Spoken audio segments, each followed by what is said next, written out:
అందరికీ నమస్కారం. శ్రీనివాస్ చెప్పే కథలకు మీ అందరికీ స్వాగతం. ఇప్పుడు మనం వినబోయే కథ గుప్పెడు. ఈ కథ రచన సింహప్రసాద్ గారు. ఈ కథకి స్వప్న మాసపత్రిక ఉగాది పేజీ కథల పోటీలో ప్రథమ బహుమతి పొందిన కథ. మరి ఆ కథ ఏమిటో విందాం. సత్యసాయి సేవా సమాజం వారి భజన పూర్తయింది. తీర్థ ప్రసాదాలు ఇస్తుంటే ఒక ఆయన మైక్ అందుకున్నారు. భక్తులకు విజ్ఞప్తి: మన సేవా సమాజం ద్వారా ఎందరో అనాథలకు అభాగ్యులకు అన్నదానం చేస్తున్న సంగతి మీకు తెలిసిందే. ఇదొక యజ్ఞం లాంటిది. మీ అందరి సహాయ సహకారాలు ఉంటేనే సక్రమంగా సాగుతుంది. దయచేసి మీరంతా తలో చెయ్యి వేయవలసిందిగా అర్థిస్తున్నాను. కనీసం ఇంట్లో ఒకరు అదనంగా ఉన్నారనుకుని వారికి అయ్యే వంట పదార్థాలను లేదా ఖర్చును ఇచ్చి సహకరించండి. మీరు ఇవ్వగలిగినంత దానం ఇచ్చి అభాగ్యుల ఆకలి మంటలను ఆర్పాల్సిందిగా కోరుతున్నాను. మీరు చేసింది ఉడతా సాయమైనా సరే వారికి అదే మహోపకారం అవుతుందని మనవి చేస్తున్నాను. మాస్టారు ఆయన భార్య లేచి అడుగులు అడిగేసుకుంటూ ఇంటి ముఖం పట్టారు. ఆ పెళ్లి నడకేమిటే, 2 అడుగులెయ్యి. జనం దాన ధర్మాలు బాగానే చేస్తున్నారు సాలోచనగా అందావిడ. పరోపకార చింతన బాగానే పెరుగుతోంది. చాలామంది యువకులు ప్రతి నెల ఒకరోజు జీతాన్ని ఇస్తున్నారట. అలాంటి పెద్ద మనుషులు ఉన్నందునే అన్నదాన కార్యక్రమం నిర్విఘ్నంగా సాగుతోంది. మనం కూడా ఒక చిన్నెత్తు సాయం చేయగలిగితే బాగుండు అంది. భగవంతుడు మనకు మనసు ఇచ్చాడు, కానీ శక్తి ఇవ్వలేదు. పెన్షన్ డబ్బులు కష్టంగా సరిపోతున్నాయి. నిజం చెప్పాలంటే ఏదోలా సరిపెట్టుకుంటున్నాం. ఒకరి ముందు చేయి చాచాల్సిన అగత్యం తప్పించుకుంటున్నాం. పోనీ అబ్బాయిలు ఏమైనా 10 రూపాయలు పంపితే బాగుండు. కన్నబిడ్డల దగ్గర నుంచి అయినా సరే ₹0.50 కూడా ఆశించకూడదు. వాళ్ళంతటా వాళ్ళు ఇస్తే ఆ దారి వేరు అన్నాడు. అడిగితేనే పెట్టరు, ఇక అడగందే పెట్టడానికి వాళ్ళు మనం కన్నవాళ్ళు కానీ మనల్ని కన్నవాళ్ళు కాదు కదా.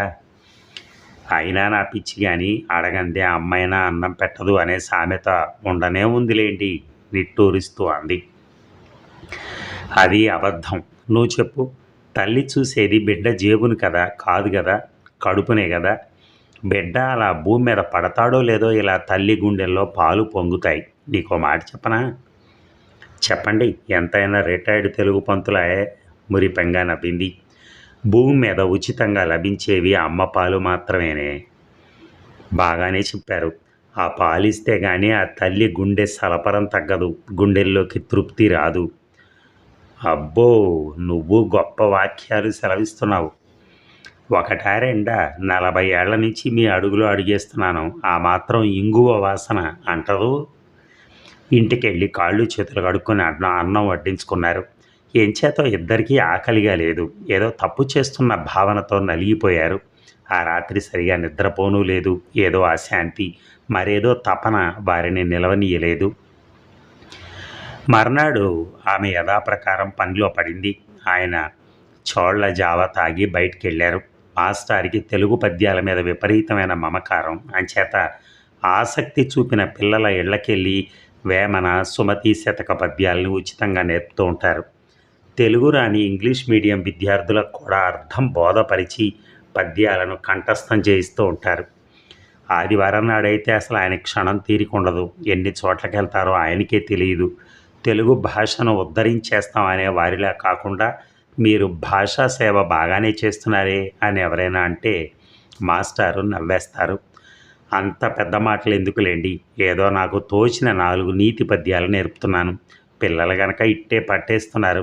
వారు గొంతెత్తి శ్రావ్యంగా వల్లిస్తే చాలు నా కడుపు నిండిపోతుంది అని జవాబిస్తారు నిగర్వంగా.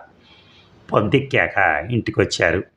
ఇవాళ నలుగురికి 4 పద్యాలు వచ్చాయో అన్నట్టు పక్క వీధి చివర పచ్చ డాబా లేదు, వారి మనవడు మనవరాలు వేసవి సెలవుల్లో అమెరికా నుంచి వస్తారట. వారికి కూడా పద్యాలు నేర్పమని అడిగారే అన్నారు సంబరంగా. అయితే మీకు వేసవిలో సంక్రాంతి పండగ వస్తుందన్నమాట. అవునంటూ తలాడిస్తూ పీట వాల్చుకుని కూర్చున్నారు. కొంచెం అన్నం తగ్గింది. తనకు తగ్గించుకుని ఆయనకు ఒక ముద్ద ఎక్కువ వేసింది ఇల్లాలు. బియ్యం రేటు పెరిగింది కదూ అనుకుంటూ. ఉన్న అన్నాన్నే చెరి సగం చేశారు. ఆమె వద్దు వద్దన్నా వినిపించుకోలే. పైగా కష్టమైనా సుఖమైనా చెరి సగమేనే అనేసరికి మురిసిపోయింది ఆవిడ.